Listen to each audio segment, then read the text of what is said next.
नमस्कार, मैं हूं श्रीराम शिंदे और आप देख रहे हैं विश्व शांति दर्शन। इस YouTube चैनल में हम देखते हैं कुछ अच्छी और सकारात्मक खबरें। आइए शुरू करते हैं आज की सुर्खियों के साथ। स्विट्जरलैंड में पानी की बैटरी, बांग्लादेश की पहली मेट्रो सेवा, भारत का पहला कदम, विलुप्त मेंढक फिर से मिले, पुणे बनेगा हाइड्रोजन हब। वाटर बैटरी जल्द ही नवीकरणीय ऊर्जा का मुख्य स्रोत होगी। जानते हैं क्या है यह आविष्कार। 4 लाख इलेक्ट्रिक कार बैटरी के बराबर बिजली स्टोर करने में सक्षम पानी की बैटरी जल्द ही स्विट्जरलैंड में काम करना शुरू कर देगी। यह pump storage power plant Wallace के स्विस कैंटन में एक भूमिगत गुफा में बनाया गया था।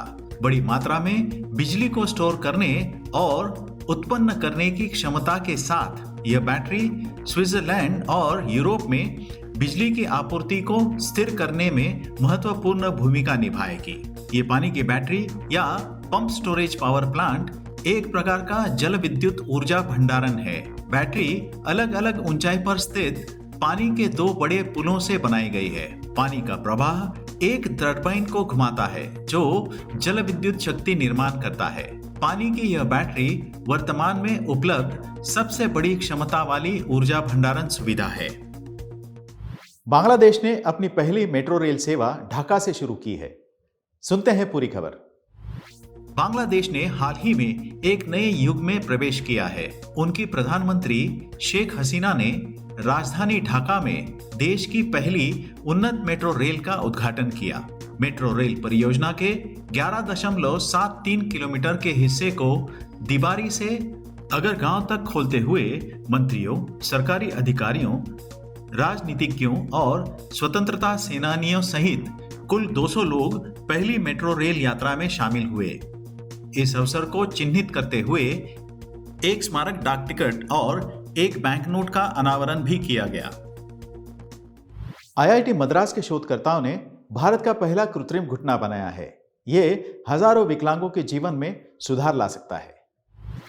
भारतीय प्रौद्योगिकी संस्थान मद्रास के शोधकर्ताओं ने भारत का पहला स्वदेशी रूप से विकसित पॉलिस्थेटिक प्रोस्थेटिक घुटना तैयार किया है। इसे कदम नाम दिया गया है और इसका उद्देश्य है घुटने की विकलांगता से परेशान हजारों लोगों के लिए जीवन की गुणवत्ता में सुधार लाना।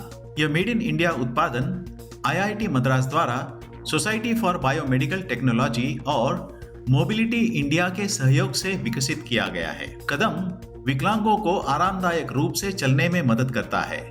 यह केवल गतिशीलता के लिए नहीं है बल्कि अपने स्थानीय समुदायों में अधिक आत्मविश्वास, शिक्षण तक पहुंच, आजीविका के अवसर आदि के माध्यम से उपयोगकर्ताओं के जीवन की गुणवत्ता में सुधार लाने के लिए भी है। विश्व का सबसे विशाल गुंबद ज्यादा से ज्यादा आगंतुकों को आकर्षित कर रहा है। ऐसे एक नागरिक यहाँ पर आए हैं जिन्होंने अपनी प्रतिक्रिया व्यक्त की। आइए सुनते हैं। हा घुमट बघितल्यावर माझी अशी प्रतिक्रिया आहे की इथं जे विश्वनाथ कराड सर आहेत नाही का, त्यांनी आध्यात्मिक आणि सायन्स यांची सांगड घातलेली नाही का, आणि हा भव्य दिव्य असा हा घुमट आपल्या आशिया खंडात सर्वात मोठा आहे असं आम्हाला माहीत आहे। म्हणजे सर्व धर्म समभाव म्हणून या घुमटाची नाही का सर्व सायंटिस्ट बाकीच्या धर्माचे सगळे इथं स्टॅच्यू आहेत आणि या ठिकाणी आल्यावर थोडी मनाची शांती वाटते। विलुप्त माने जा रहे हार्लेक्विन मेंढकों की 32 प्रजातियों की फिर से खोज हुई है। यह खबर इक्वाडोर से आई है। इक्वाडोर के अभ्यासकों ने हार्लेक्विन मेंढक की 32 प्रजातियां पाई हैं, जिनमें से सभी को अब तक विलुप्त माना गया था। यह खोज विज्ञान के इतिहास में जानवरों की सबसे बड़ी सूची में से एक है और इसने दिखाया है कि अभी भी बहुत उम्मीद है कि ये उभयचर लंबे समय तक जीवित रह सकते हैं। मिशिगन स्टेट यूनिवर्सिटी के इंटीग्रेटिव बायोलॉजी विभाग में डॉक्टरेट के छात्र युवा क्राइल जेनिस ने इन मेंढकों को देखा और इन पर अभ्यास किया। जेनिस और उनके सहयोगियों ने इन मेंढकों की तलाश के लिए इक्वाडोर में 5 अलग अलग स्थानों की यात्रा की। यह पुनर्खोज सामान्य रूप से इन मेंढकों और जैव विविधता के भविष्य के लिए एक उज्जवल तस्वीर पेश करता है, लेकिन उसके साथ ही संरक्षण कार्रवाई की आवश्यकता पर जोर भी देती है। पुणे हाइड्रोजन हब बनने की ओर अग्रसर है। सुनते हैं यह खबर विस्तार से। सन 2022 हरित हाइड्रोजन के लिए एक महत्वपूर्ण साल रहा है। इस दिशा में बहुत कुछ हो चुका है, लेकिन वास्तव में यह केवल एक शुरुआत है। रणनीतिक रूप से देश में पुणे शहर में हाइड्रोजन हब बनने की दिशा में सभी आवश्यक सुविधाएं मौजूद हैं। पुणे में इलेक्ट्रोलाइजर, ईंधन सेल, बायोमास आधारित हाइड्रोजन, पावर इलेक्ट्रॉनिक्स, परीक्षा तथा अंशांकन और अनुसंधान एवं विकास में तकनीकी क्षमता मौजूद है।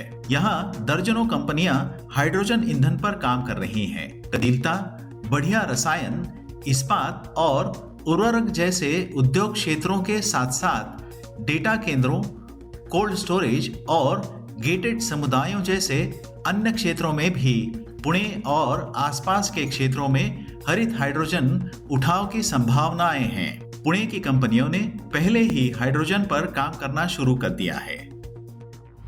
एक जंगल में व्हाइट टाइगर या सफेद बाघों का दीदार करके प्रकृति प्रेमी रोमांचित हुए हैं। क्या है भारत के सफेद बाघों का इतिहास? आइए जानते हैं जाते जाते।